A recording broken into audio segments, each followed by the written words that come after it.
Hello everybody, hope you had a great Christmas and welcome to my top 10 choices for 2022 from the Criterion Collection. Now I'm going to start with some statistics first, starting with the US. There were 49 new titles arriving in the Criterion Collection this year, 11 reissues on Blu-ray, and 3 box sets and 19 4K releases. Now that clearly indicates that Criterion are committed to the 4K format, at least certainly in the US. In the UK we saw comparatively less come to the collection, with only 18 new titles, usually arriving 4 to 6 weeks after the release date of the US, 20 reissues on Blu-ray, considerably more than the US, and no 4Ks, I'll be talking about that later, and 1 box set. Now my thanks to UK Criterion Facebook page, which has proved invaluable when preparing the UK previews. It's been another interesting year, with 4K leading the field with 1 or more releases every month. Of course, there have been many waiting for the July and November Barnes & Noble 50% off sales or the biannual Criterion flash sales. Watching many US YouTube Blu-ray hunt videos, it's also encouraging to see many US retailers like Best Buy starting to stock the more commercial 4K releases from Criterion. And of course here in the UK we have retailer outlet HMV and online retailers Zavvi and Amazon running regular sales throughout the year. So what have I actually chosen? Well, it's certainly been a mixed bag this year, with many different genres being represented, from documentary features to J-horror. So let's get started. Now I'm only choosing US releases as many of these have not yet reached UK shores, and the other UK titles released this year tended to largely be DVD to Blu-ray reissues. Top 10 is in no particular order. Now I love the release in January, Dick Johnson is Dead. It was directed by Kirsten Johnson. Now this was a delightful and comic nod to her father, who suffers from dementia, and involved her connecting with him in a more intimate and unconventional way as she stages faux death scenarios for him, in which he gladly but rather bemusingly participates. Now the documentary features an elaborate fantasy sequence done similar to the style of Georges Méliès early camera work, with a freeze type approach and cut out puffy clouds with her father on his throne, which rises up into the air. Now Johnson isn't new to the Criterion Collection with her other work, Camera Person of course. Capturing images is her stock in trade, and Dick Johnson is Dead culminates with the staging of her own father's funeral. Now he has now been admitted to a care home to be looked after permanently as his dementia has progressed further since the feature was made. But Kirsten Johnson has certainly captured a very personal look at her father, which will live on in her and her family's memory as a form of epitaph for him on his final passing.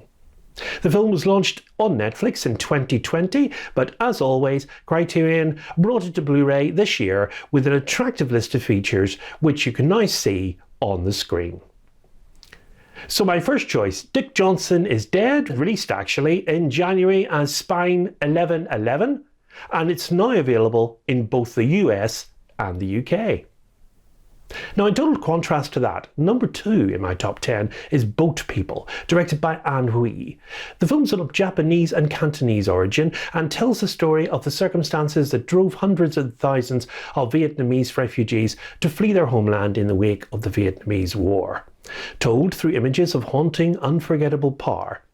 3 years after the communist takeover, a Japanese photographer, George Lam, travels to Vietnam to document the country's seemingly triumphant rebirth.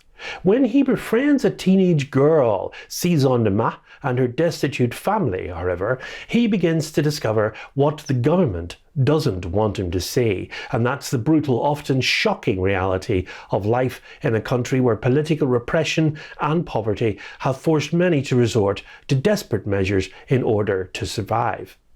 The People's Republic of China, just ending a war with Vietnam, gave Hui permission to film on Hainan Island.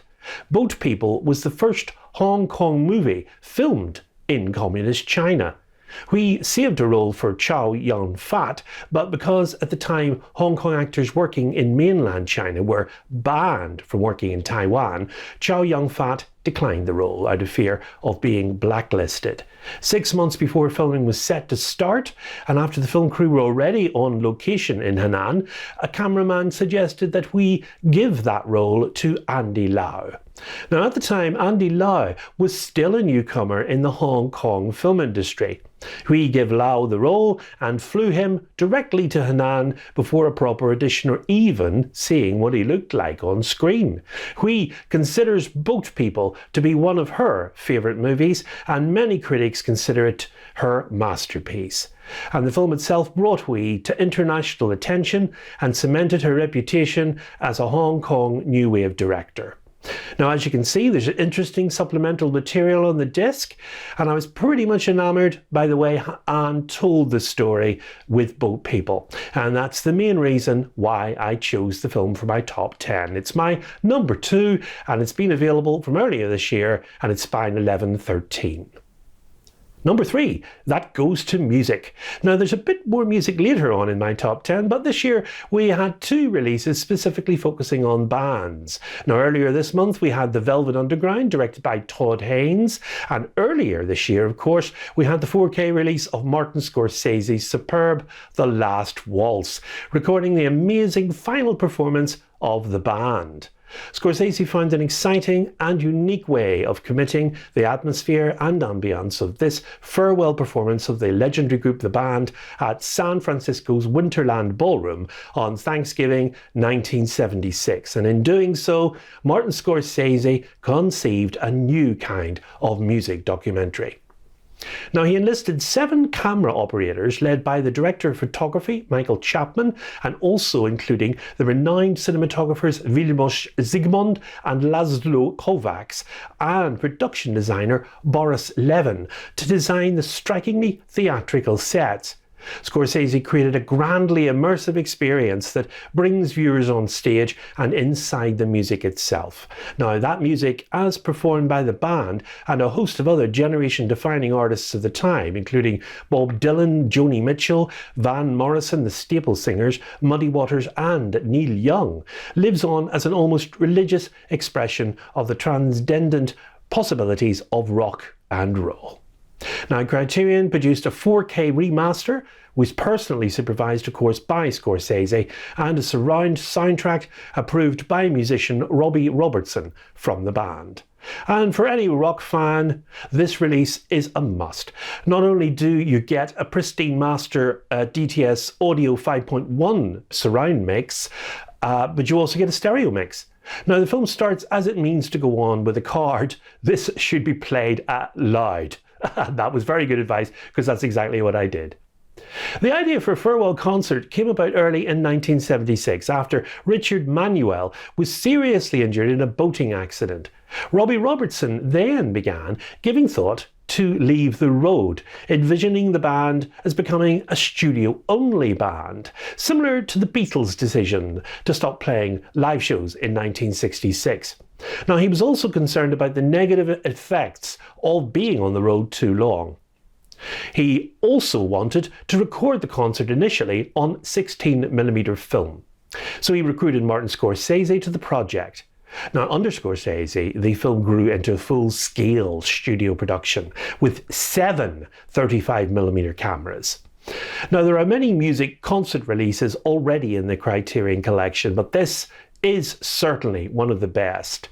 The Last Waltz on Blu-ray and 4K is Spine 1118.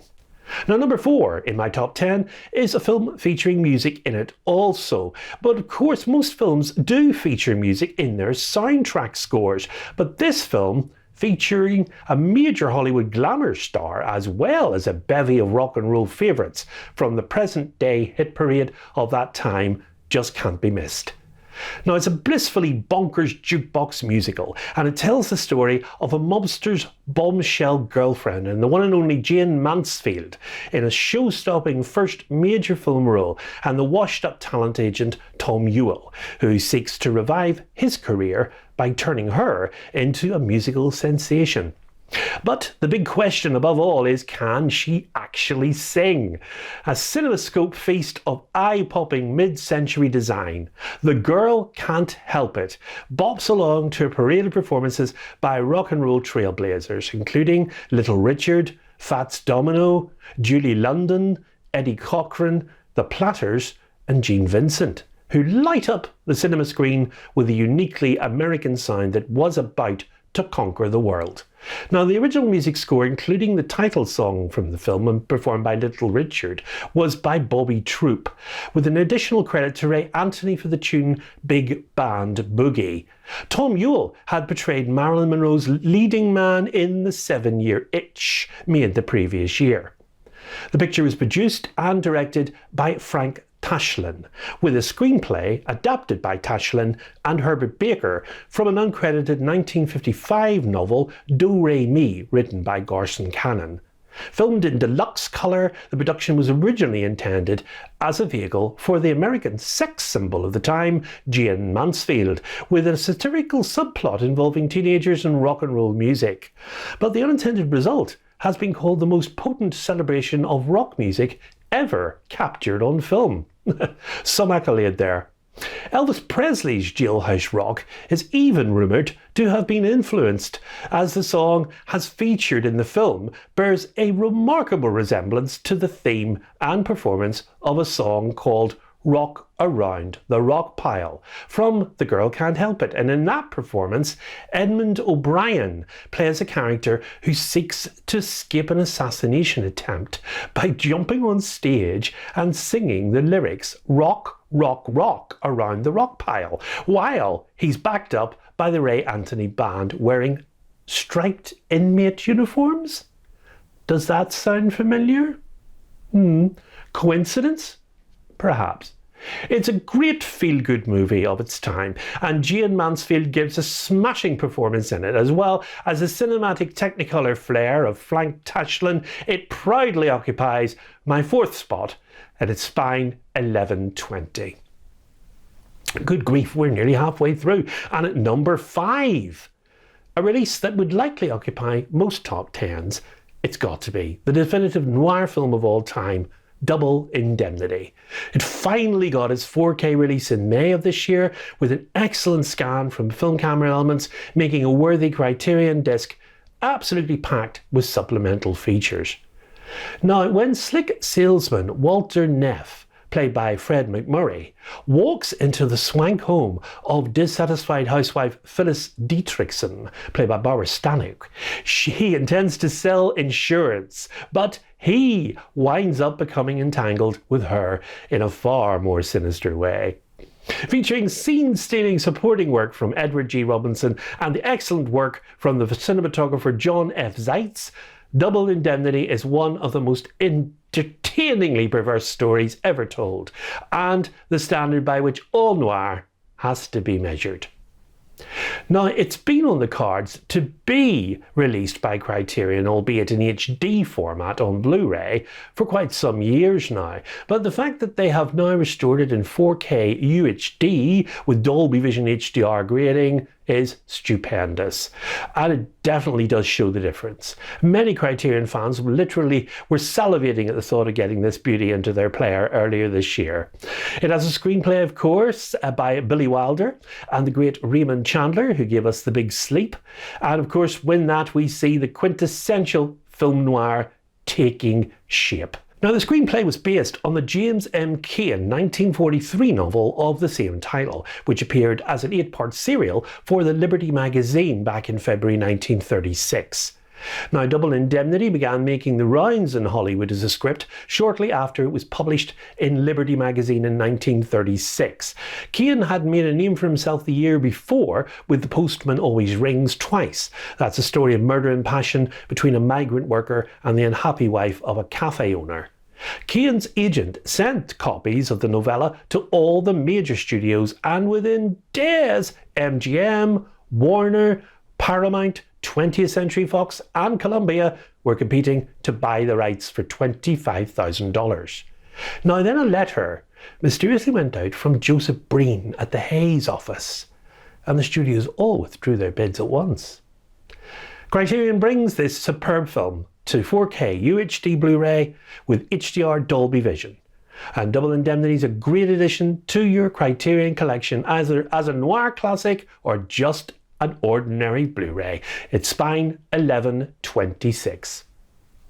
Now my number 6 is the ultimate blaxploitation film.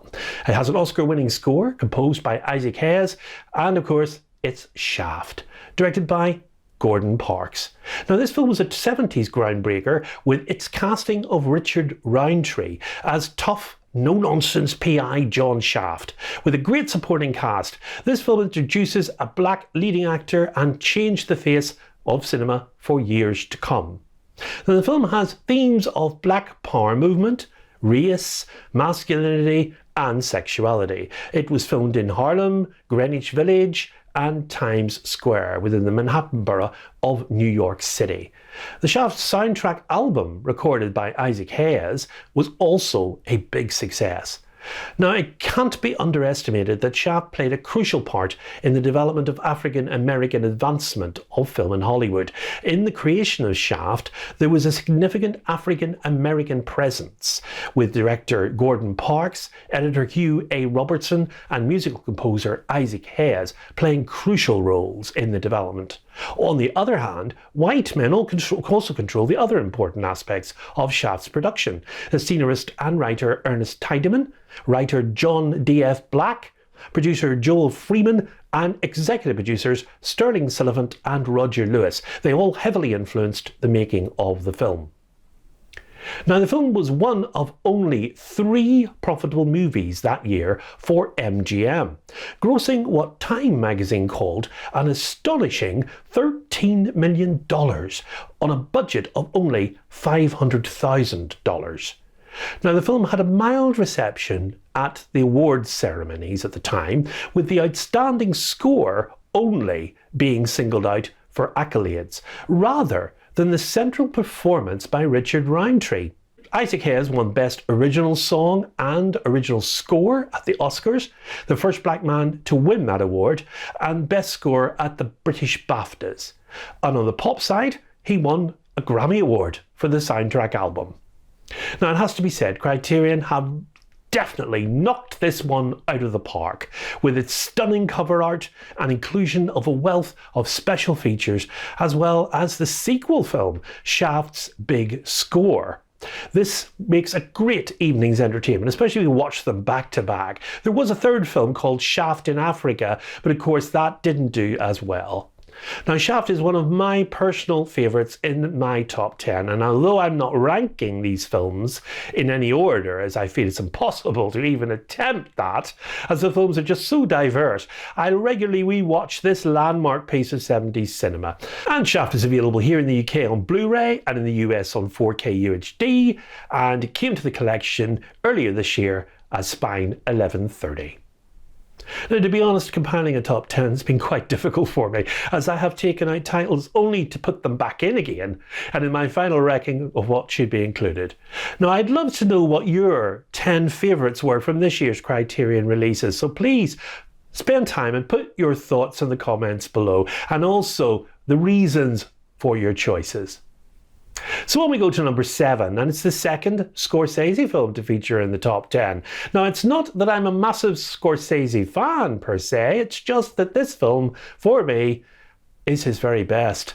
Not only for the superb central performance given in it by Robert De Niro as Jake LaMotta, but for the screenplay adapted by Paul Schrader and Martic Martin. Superb editing, of course, by Thelma Schoonmaker and Michael Chapman's extraordinary tactile black and white cinematography. It's Raging Bull, of course, from 1980.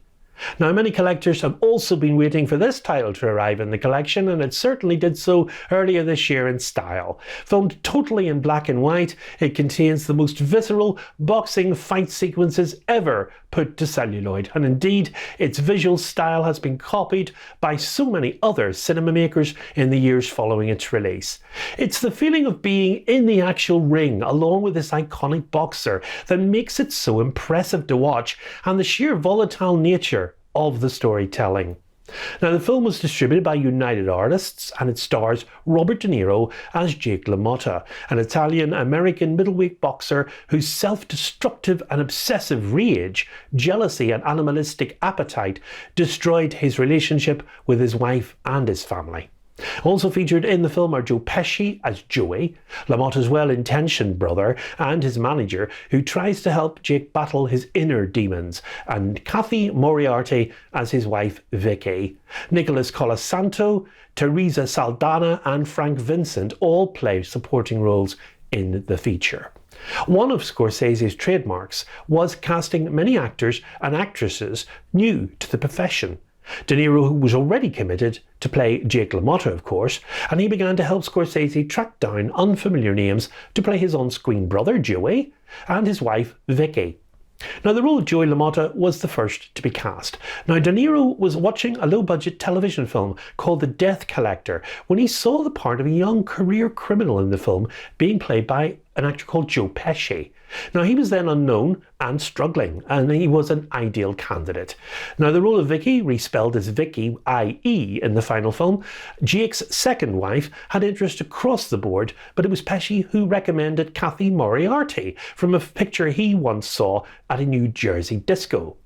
Joe Pesci also persuaded his former showbiz pal and co-star in The Death Collector, Frank Vincent, to try for the role of Salvi Batts. Following a successful audition and screen test, Vincent received the call to say he had got the part. Now, in the midst of practicing a Bronx accent and preparing for his role, De Niro met both LaMotta himself and his ex-wife Vicky on separate occasions. Jake LaMotta, on the other hand, also served as his trainer, accompanied by Al Silvani as coach at the Gramercy Club in New York, getting De Niro into shape. Now, although De Niro won an Oscar for his performance as Jake LaMotta, well deserved of course, Scorsese himself as director was snubbed for Best Picture and Best Director, which proved disappointing for him at the time as he was so proud of the film. His longtime editor Thelma Schoonmaker, of course, was given the award for Best Editing. It's a disturbing film of a man who was in a profession that didn't take prisoners and at a time when domestic violence was common. And somehow, though, you can sympathise with this man who knew only one existence in life, and that was in the boxing ring. He tried to make a private business later in life, but he failed. Raging Bull is an excellent 4K presentation, and it arrived in the collection back in July, and it's spine 1134. Number 8, and we zip off to Europe and to Norway with The Worst Person in the World from director Joachim von Trier. Now, this is the final film in what is now referred to as the Oslo trilogy. The first film was called Reprise, and it was followed by Oslo August 31st, and in The Worst Person in the World, Renate Reinsve gives a complex performance of an emotionally intricate and exhilarating character study of a woman entering her 30s. Amid the seemingly endless possibilities of the modern world, Julie wavers over artistic passions and professions, the question, of course, of motherhood and relationships with two very different men. A successful comic book artist, Trier regular Anders Danielsen Lee, and a charismatic barista, Herbert Nordrum. Working with a team of long-time collaborators, Trier and his perennial co-writer Eskil Vogt construct in The Worst Person in the World the Oscar-nominated third entry into their unofficial Oslo trilogy. It's a liberating portrait of self-discovery and a bracingly contemporary spin on the romantic comedy itself. Well, what can I say? This film is quite frankly very compelling, and I enjoyed it immensely. Now, we actually have a movie release of this in the UK, released around the same time, so that would please UK fans, as the Criterion release, of course, is only available in the US. And it takes its title, incidentally, directly from the Smiths' 1987 hit album, which in turn borrows the line from the 1945 Elizabeth Smart poem by Grand Central Station, I Sat Down and Wept. The film premiered in competition as well at the 2021 Cannes Film Festival to widespread critical acclaim, with Renate Reinsve winning the award for Best Actress, of course, for her performance in the film. And at the 94th Academy Awards, the film was nominated for Best International Feature Film and Best Original Screenplay. The score for the film was written by Ola Flutum. Now, The Worst Person in the World joined the collection on Blu-ray earlier this year as Spine 1132.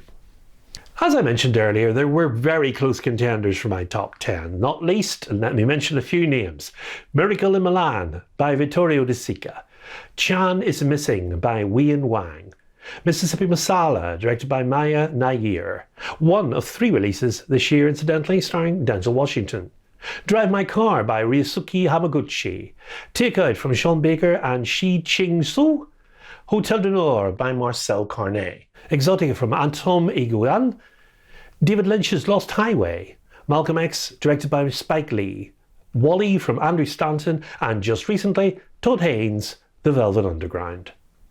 Next we have number 9, and we move forward in the year to October with Cure, a long-awaited edition.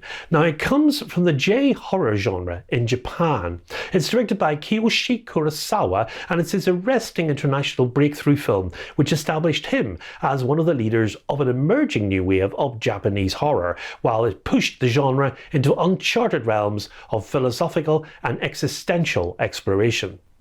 Now, the story of Cure follows a detective investigating a string of gruesome murders where an X is carved into the neck of each victim.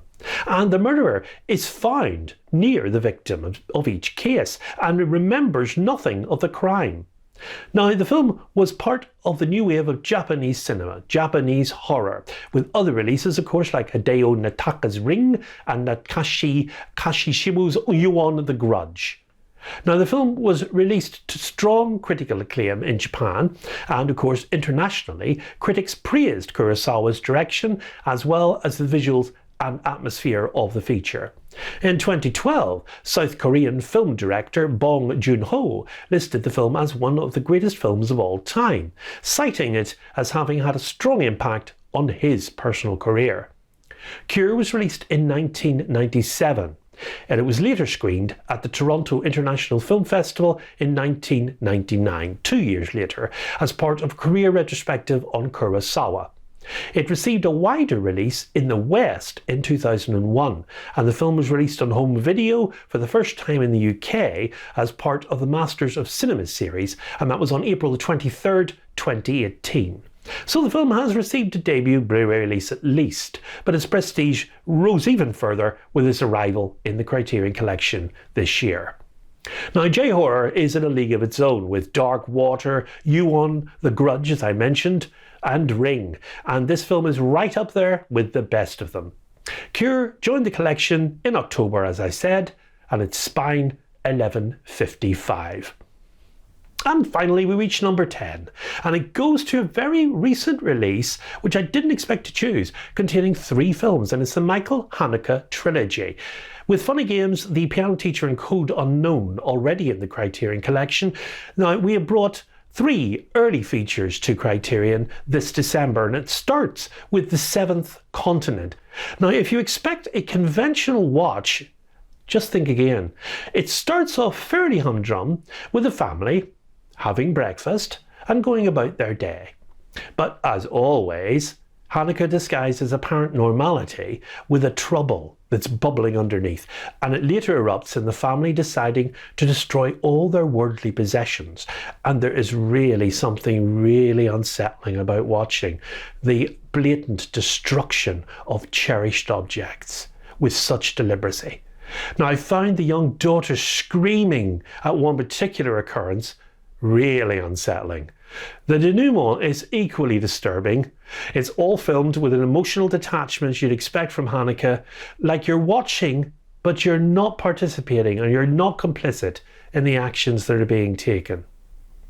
Benny's Video from 1992 features a 15-year-old actor, Arno Frisch, Chosen out of 100,000 boys at the time to play Benny, he plays a troubled adolescent who fixates on a home video of a pig being killed by a butcher's gun.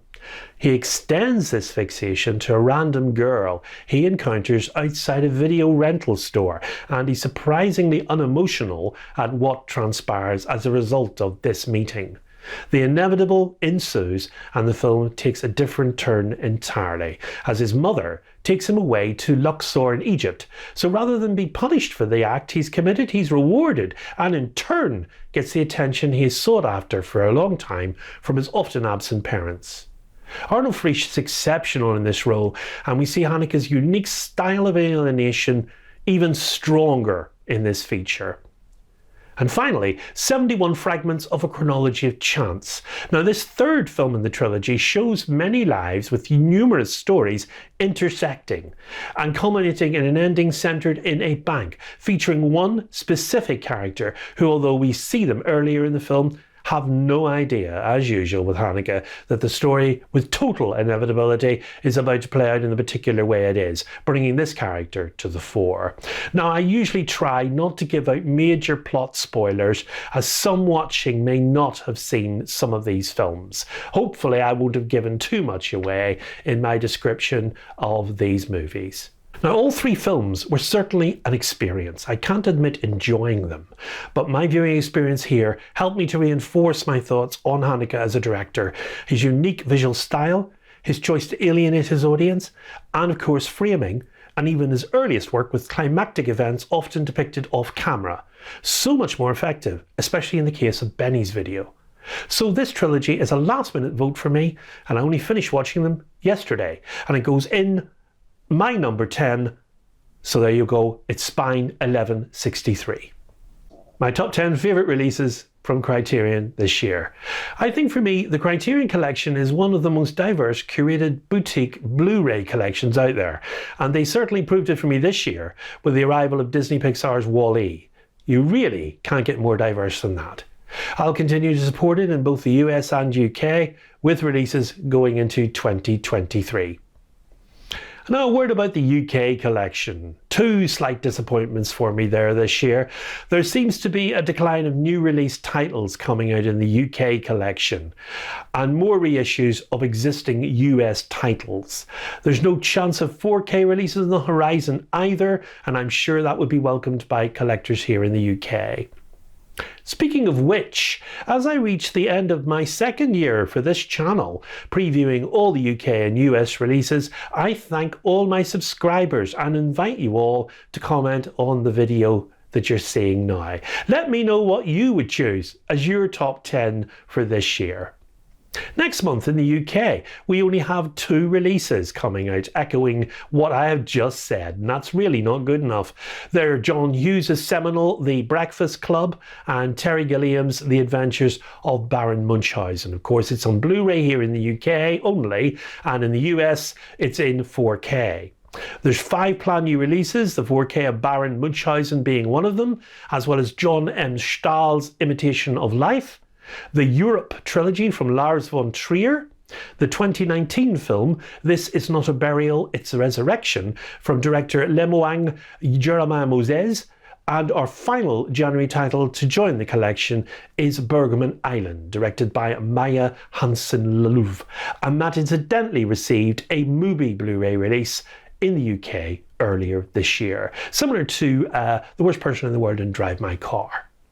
We await those releases with anticipation in 2023, so for now I sign off, and I believe I might be the only channel that exclusively previews all UK and US Criterion releases. Until January the 1st, 2023, from me, it's goodbye, and above all, good holiday viewing. Happy New Year, everyone.